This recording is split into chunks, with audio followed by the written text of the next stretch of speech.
En vous écoutant parler, je revois des images en Afrique ou sous un baobab.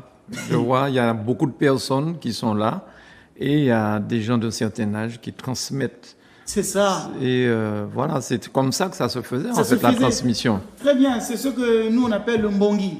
Hein? Donc D'accord.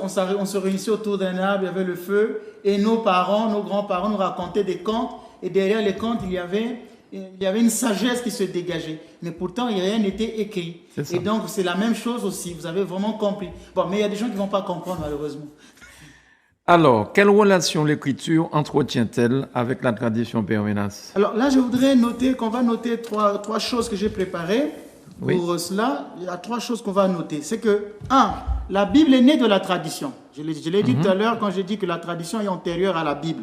Les apôtres les servent comme successeurs des évêques, des hommes de leur entourage auxquels ils transmirent leur propre charte d'enseignement. Donc le mystère de la didascalie, c'était un ministère des apôtres que les apôtres ont transmis à ceux qui les ont succédés, qu'on appelle les pères de l'Église.